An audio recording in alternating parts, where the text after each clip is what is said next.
Hello friends, नमस्कार। मैं हूं उमाकांत पंड्या और आज हम बात कर रहे हैं प्रश्नावली 6.3 का क्वेश्चन नंबर 16। सबसे पहला काम करते हैं, हम सवाल को पढ़ लेते हैं और फिर उसको हम समझने का प्रयास करेंगे। तो आइए शुरू करते हैं क्वेश्चन नंबर 16। यहां हमें क्या दे रखा है? एडी और पीएम त्रिभुज एबीसी और पीक्यूआर की क्रमशः माध्यिकाएं हैं। पहले हम यहां तक की बात को समझ लेते हैं कि यहां पर क्या दे रखा है। यहां पर हमें दो प्रकार की चीजें दे रखी हैं। एक तो हमारे पास में त्रिभुज है और दूसरी माध्यिका है। तो हमारे पास में दो प्रकार की चीजें हुई, यहां पर त्रिभुज और माध्यिका है। अब फिर दूसरी क्या बात आती है कि ये जो माध्यिका है वो त्रिभुजों के अंदर क्रमशः दी गई है। तो आपको समझना होगा क्रमशः का मतलब क्या होता है। जिससे हमारे पास में दो वस्तुएं हैं, एक तो माध्यिका है और एक त्रिभुज है, तो दोनों को आप जिस क्रम में दे रखा है उसी प्रकार नोट कीजिए। जैसे यहां माध्यिका एडी पहले नंबर पर दी गई है और यहां पीएम माध्यिका दूसरे नंबर पर दी गई है, वैसे ही त्रिभुज भी यहां एबीसी पहले नंबर पर दिया गया है, जबकि पीक्यूआर हमको दूसरे नंबर पर दिया गया है। अब आपको जैसे ही क्रमशः कहे तो पहले वाली जो वस्तु है उसको दूसरे वाली वस्तु के अंदर या उसके साथ जोड़ के देखना है और दूसरे वाली वस्तु को दूसरे के साथ जोड़ के देखना है। यानी कि अब यहां से हम समझे कि एबीसी पहला त्रिभुज है यहां पर और यहां पर माध्यिका पहले नंबर पर है एडी। तो एडी पहले नंबर की माध्यिका पहले त्रिभुज के साथ में होगी, दूसरे नंबर पर हमें यहां दूसरी माध्यिका दी गई है वो दूसरे त्रिभुज के साथ होगी। यही इस क्रमशः का मतलब होता है। जब भी आपको क्रम में दो अलग वस्तुएं दी जाती हैं तो जिस क्रम में पहले वाली वस्तुएं होंगी उसको ही आप दूसरे वाली जो वस्तुएं जिस क्रम में होगी उसी के अनुसार आपको रखना है। तो ये हो जाएगा आपके पास में एबीसी त्रिभुज की माध्यिका एडी और पीक्यूआर त्रिभुज की माध्यिका हो जाएगी पीएम। यहां तक आपको स्पष्ट हो गया होगा। अब आगे क्या कह रहा है? माध्यिकाएं। अब ये शब्द भी हमें समझना होगा कि माध्यिकाएं क्या होती है। तो अब देखिए माध्यिका का मतलब क्या होता है कि एबीसी त्रिभुज के अंदर हमारे पास में माध्यिका एडी है। तो माध्यिका का मतलब होता है जब भी कोई त्रिभुज है तो उसके तीन शीर्ष होते हैं, जैसे ए बी और सी। आप तीनों शीर्षों में से कोई भी एक शीर्ष ले लीजिए। जैसे यहां पर ले लिया मैंने ए शीर्ष। अब ए शीर्ष से मैं त्रिभुज के अंदर की तरफ एक रेखा खींचूंगा और वो रेखा कुछ इस प्रकार की होगी कि वो सामने वाली भुजा को दो बराबर भागों में बांटेगी। अब यहां देखिए, यहां ए शीर्ष है तो उसके सामने वाली भुजा बीसी हुई। तो मुझे बस मेरा लक्ष्य ये है कि ये रेखा जो खींचूंगा वो रेखा कुछ इस प्रकार की होनी चाहिए कि वो बीसी भुजा को दो बराबर भागों में बांट दे। तो ये होगी हमारे पास में एडी। अब ये डी बिंदु क्या कर रहा है? बीसी भुजा को दो बराबर भागों में बांट रहा है, यानी कि बीडी और डीसी हमारे पास में यहां बराबर दे रखा है। यह बात आपको यहां से समझ आ जानी चाहिए। उसी प्रकार से आपके यहां दूसरा त्रिभुज जो पीक्यूआर दे रखा है उसमें पीएम माध्यिका है आपकी पीएम। तो ये क्या करेगी? पीएम जो माध्यिका है वो पी शीर्ष से आपने खींचा तो उसके सामने वाली भुजा होगी क्यूआर। तो हमने पी माध्यिका से कुछ इस प्रकार की रेखा खींची, पी शीर्ष से, माफ करना, शीर्ष से हमने कुछ इस प्रकार की रेखा खींची कि क्यूआर रेखा को दो बराबर भागों में बांट दे। तो इस प्रकार से हमने जो रेखा खींचते हैं उसको कहते हैं हम माध्यिका। यानी कि अब क्यूआर जो आपकी भुजा है उसको ये जो पीएम माध्यिका है वो दो बराबर भागों में बांटता है, यानी कि क्यूएम बराबर एमआर। यहां तक आपको स्पष्ट हो गया होगा। अब माध्यिका का मतलब आप समझ गए होंगे कि त्रिभुज के अंदर कितनी माध्यिका खींची जा सकती है? तीन माध्यिका। ए शीर्ष से खींचा तो बीसी को आधा करेगा। यदि बी लिया हो तो बी के सामने वाली भुजा कौन सी होती? एसी। तो यहां से आप जैसे ही खींचते और इसके बीचों बीच यदि ये दोनों ये रेखा खींची हुई है और इसको दो बराबर भागों में बांट रही है तो वो होगी आपकी माध्यिका। यहां तक आपको बिल्कुल स्पष्ट हो गया होगा कि माध्यिका का मतलब क्या होता है। अब आगे देखिए फिर क्या लिखा है? जबकि त्रिभुज एबीसी समरूप त्रिभुज पीक्यूआर है। आपने ये जो दो त्रिभुज बनाए वो दोनों ही त्रिभुज आपके क्या दे रखे? समरूप। और अभी तक आप बिल्कुल ही स्पष्ट रूप से समझ गए होंगे कि समरूप का मतलब क्या होता है। तो ये दोनों त्रिभुज आपके समरूप दे रखे। अब आपको क्या करना है? सिद्ध कीजिए, सिद्ध करना है आपको ए बी बटा पी क्यू बराबर ए डी बटा पी एम है। ये आपको यहां पर प्रूव करना है। तो इस प्रकार के जब भी समरूप को लेकर के सवाल आते तो सबसे पहला काम हमारा यही होता है कि हम इस सवाल के अंदर जो भी दिया होता है उसको लिख लेते हैं। तो सबसे पहले हम यही काम कर लेते हैं, यहां लिख लेते हैं दिया है, दिया है के रूप में हल करेंगे। यहां लिखेंगे दिया है। इस सवाल में हमें जो दे रखा है उसको आप शॉर्ट में उतार लीजिए। तो यहां क्या दे रखा है, एडी व पीएम त्रिभुज ए बी सी व त्रिभुज पी क्यू आर की क्रमशः माध्यिकाएं हैं।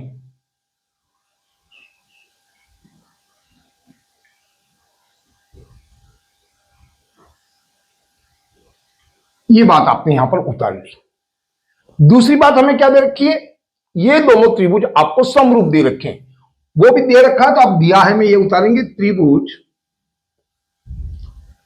ए बी सी समरूप त्रिभुज पी क्यू आर। अब जैसे ही त्रिभुज हमारे पास में समरूप आते हैं तो हमें पता है समरूप त्रिभुजों के अंदर उसके जो संगत कोण होते हैं वो बराबर होते हैं, साथ में ही उसकी जो संगत भुजाएं होती है वो समानुपाती होती है। तो आपके पास में जब भी दो त्रिभुज दिए हो तो इसका मतलब दिया है में और क्या हो सकता है, अतः इसके अंदर हमारे पास में और क्या मिल सकता है, यहां से मिलेगा, क्योंकि यहां पर लेटर फर्स्ट एबीसी त्रिभुज का लेटर ए है और इस त्रिभुज पी क्यू आर का पहला लेटर पी है। तो हम इसको देख करके ये कह सकते हैं कि कोण ए बराबर कोण पी। आप जब भी एक एक लेटर उठाते हैं यानी कि यहां से कोण उठाते हैं और कोण भी कौन से बराबर है, तो इसको हमने फर्स्ट पे देखा ए लेटर को, तो यहां का जो दूसरे त्रिभुज का जो फर्स्ट लेटर होगा उसका जो कोण होगा वो दोनों बराबर होंगे, यानी कि इसके कोण भी उसी क्रम में रखे गए जिस क्रम में इसको समरूप किया गया है। तो यहां ए कोण के बराबर हो गया कोण पी। एक एक लेटर उठाने पर हमें कोणों का पता चलता। अब दूसरे नंबर का मतलब बीच में बी दे रखा है, इसके त्रिभुज का बीच में क्यू दे रखा है, यानी कि इस त्रिभुज का कोण बी और इस त्रिभुज का कोण क्यू आपको बराबर दे रखा है। अंत में हमें सी दे रखा है, यहां हो गया आर, तो कोण सी बराबर हो जाएगा कोण आर। इस प्रकार से इस त्रिभुज के ये कोण आपके बराबर दे रखे हैं, ये बात आपको सॉरी, तो ये कोण आपको बराबर दे रखे। अब क्यों बराबर दे रखे, तो इसका कारण भी दे दीजिए। तो लिखेंगे समरूप त्रिभुजों के संगत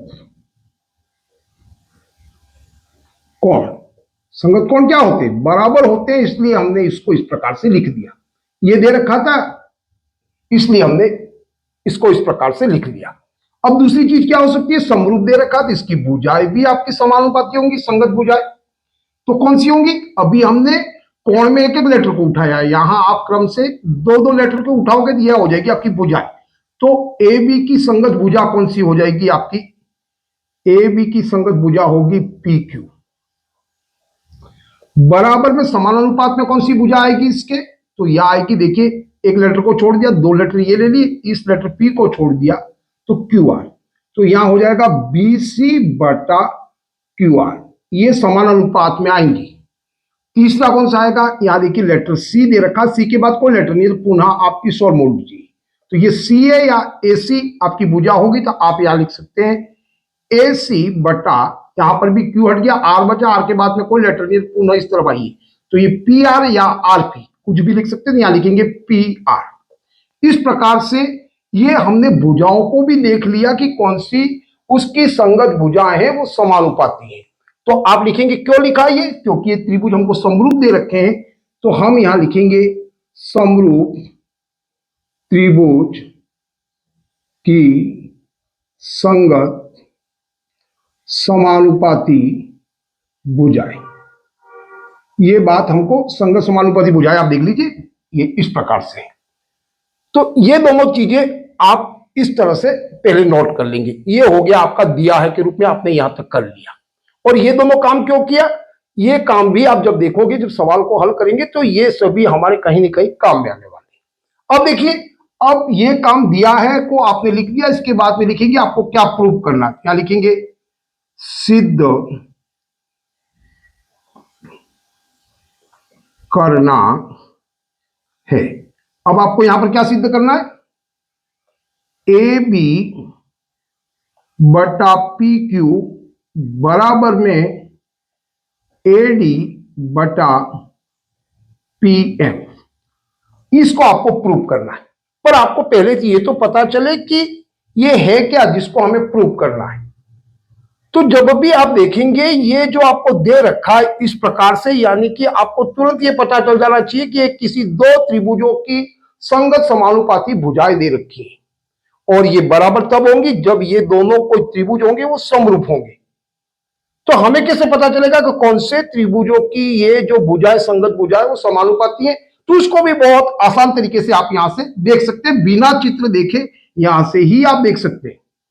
डायग्राम अगर दिया हो वहां देखे वो अलग बात है, पर पहले से ही हम यहाँ डिसाइड कर सकते हैं कि कौन से ये दो त्रिभुज है।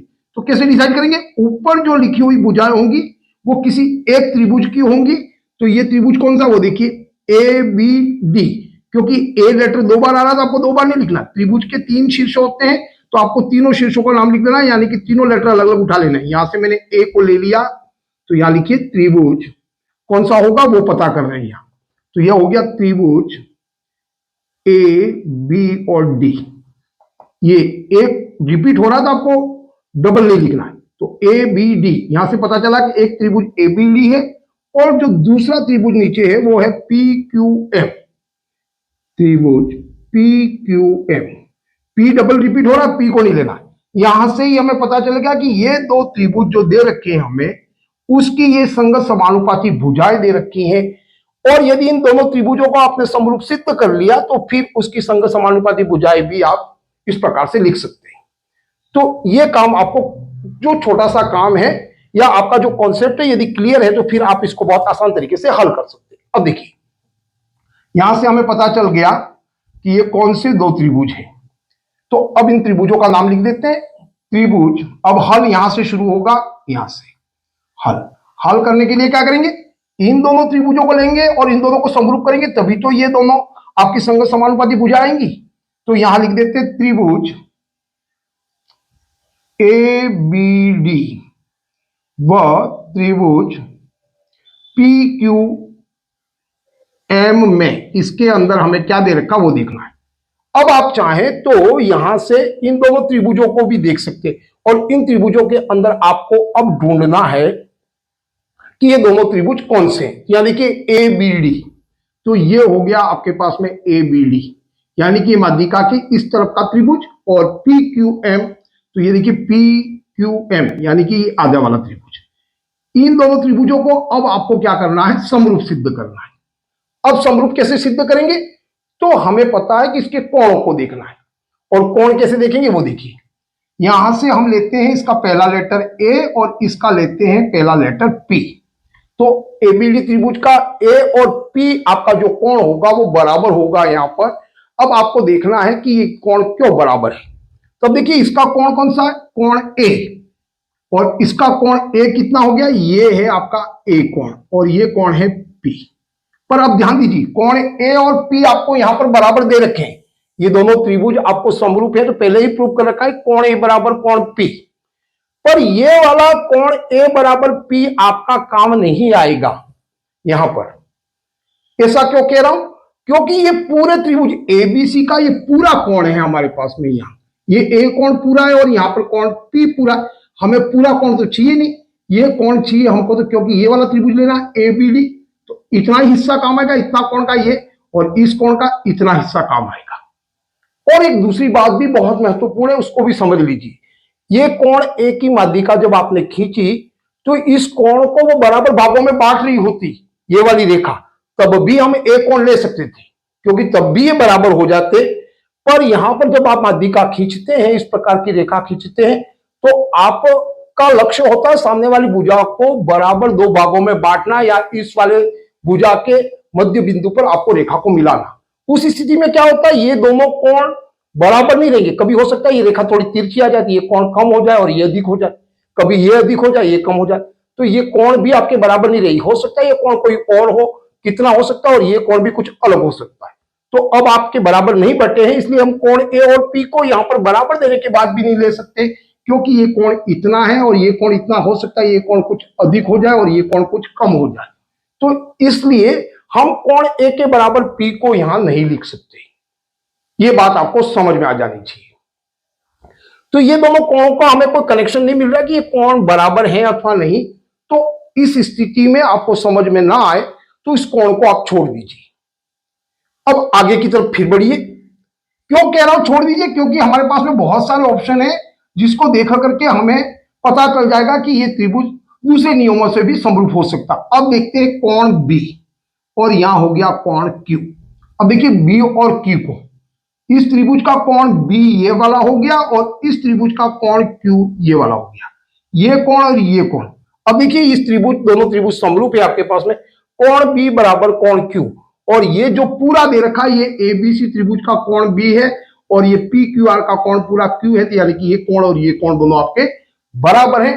तो यहां पर आप लिख सकते हैं कोण बी बराबर कोण क्यू। क्यों लिख सकते हैं, क्योंकि हमने यहां पर पहले ही प्रूव कर दिया। तो आप इनका कारण देंगे, आपने उसको प्रमाणित किया है, तो आप लिखेंगे प्रमाणित किया है, या आप लिख सकते हैं पूर्व में ही सिद्ध किया है। कोई भी भाषा का उपयोग करके अब कोण बी के बराबर में कोण क्यू हो गया। अब देखिए कोण डी और कोण एम, ये हो गया कोण डी आपका और ये हो गया कोण एम। अब जैसे इन कोणों को देखें तो आपको यदि तुरंत पता चल जाए कि कोण क्यों बराबर है तो फिर लिख दीजिए, यदि पता नहीं चलता तो आप छोड़ दीजिए, क्योंकि हमारे पास में त्रिभुज समरूप है, वो सिर्फ कोण से नहीं भुजाओं से भी होते हैं। तो यहां पर भी हमें कोई इस प्रकार की कोई समझ नहीं आ रही है या कोई कनेक्शन नहीं मिल रहा है कि ये दोनों कोण क्यों बराबर है, तो अब इसको छोड़ दीजिए। अब आगे बढ़ते हैं, अब देखते हैं भुजाओं की तरफ बढ़ते हैं। तो यहां देखिए इस त्रिभुज एबीसी की भुजा ए बी ये वाली और इसकी पी क्यू, यानी कि आप देखिए यहां पर मैंने लिखा है ए बी और पी क्यू ये संगत भुजाएं। तो आप देखिए ए बी और पी क्यू, तो यहां लिखेंगे ए बी बटा पी क्यू, और इसके बराबर में संगत समानुपाती भुजा कौन सी दे रखी है, देखिए यहां पर बीसी बटा क्यू आर, यानी कि यहां से भुजा इस त्रिभुज की बीसी और क्यू आर आपको बराबर दे रखी है। आप पहले इसको उतार लीजिए, मैं समझाता हूं ऐसा क्यों लिख रहा हूं। बीसी बटा क्यू आर, अब ये भुजा हमारे यहां काम की नहीं, बीसी ये तो पूरी भुजा है और इस त्रिभुज की क्यू आर पूरी भुजा दे रखी है। इसको आपको समानुपाती बराबर दिखाने से ये वाला त्रिभुज नहीं हो जाएगा, क्योंकि इसकी तो भुजा बीडी आधी भुजा है और क्यू एम है वो भी आधी भुजा है। पर आप यहां देख सकते हैं कि बीसी भुजा का ही हिस्सा है बीडी और क्यू आर भुजा का ही हिस्सा है क्यू एम, ये आधा आधा हिस्सा है इसका, यानी कि बीसी भुजा को यदि आप आधा कर देंगे, इस माध्यिका की वजह से ये आधा हो गया, तो बीसी भुजा को आधा कर लेंगे तो क्या प्राप्त हो जाएगा बीडी, और यदि क्यू आर भुजा को आप आधा कर लेंगे तो आपका बन जाएगा क्यू एम। तो ये वाली भुजा बीसी और क्यू एम हम कैसे प्राप्त कर सकते हैं, इन दोनों को आधा करके। तो एक बार आधा कर लीजिए, फिर समझाता हूं कि ये बराबर रहा या नहीं रहा। ये 1/2 कर लिया आपने और इसको भी 1/2 कर लिया। यदि बीसी भुजा को आपने आधा कर लिया तो कौन सी भुजा प्राप्त हुई, बीडी। तो आप लिखिए ए बी बटा पी क्यू बराबर बीसी भुजा को आधा करने पर हमारे पास में आ गई भुजा बीडी, क्योंकि हमको तो इतना ही टुकड़ा लेना था, बीडी हो गया। और क्यू आर भुजा को इस माध्यिका ने आधा कर दिया, इसलिए यहां पर क्यू आर भुजा को पीएम माध्यिका मान आधा करने पर हमारे पास में आ गया क्यू एल, और ये क्यू आर भुजा का ही आधा हिस्सा, ऐसा लिख सकते हैं। अब दूसरी बात हमें यह समझ में नहीं आती, क्योंकि ये तो आपको दे रखा ये त्रिभुज और ये दोनों त्रिभुज समरूप थे, तो ये भुजा और ये भुजा इस भुजा के साथ में समानुपाती थी, क्या ये भुजा भी इसके साथ में समानुपाती है अथवा नहीं, यहां पर आपको डाउट नहीं होना चाहिए। इसको समझ लेते हैं। 1 मिनट के लिए आप ऐसा मान लीजिए कि ये ए बी और पी क्यू भुजा है, वो मान लीजिए ये बी से, और ये वाली नीचे वाली आप मान लीजिए, इसको मान लीजिए आप 20 है और इसको मान लीजिए ये वाली भुजा आपकी 40 है।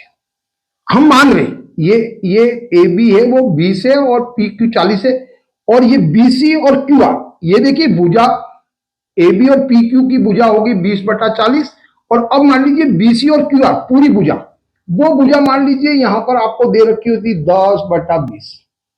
इसके अनुपात देखिए क्या अनुपात बराबर है वो पहले देख लेते हैं। 20 एकम 20, 20 दूगी 40, और 10 एकम 10, 10 दूगी 20। अब देखिए 1/2 अनुपात इसका भी आ रहा है, 1/2 अनुपात इसका भी आ रहा है। हमने मान करके इसको देखा तो बराबर दे रखी है। क्या यदि मैं इस भुजा को, अभी हमने BC/QR किसको माना 10/20 को, क्या इसको आधा करने पर भी इसका अनुपात 1/2 रहता है अथवा नहीं, ये हमें देखना होगा। अब मैं इसको आधा कर दिया, 10 का आधा कर लेंगे तो क्या हो जाएगा 5, और 20 को आधा कर लिया मान लो मैंने तो क्या हो गया 10। अब देखिए 5 और 10 का अनुपात देखिए 5 एकम 5, 5 दूगी 10, यानी कि अभी भी अनुपात इसके बराबर ही आ रहा है, AB/PQ के बराबर में ही इसका अनुपात आ रहा है। 1/2 इसका है तो 1/2 अनुपात इसका भी है।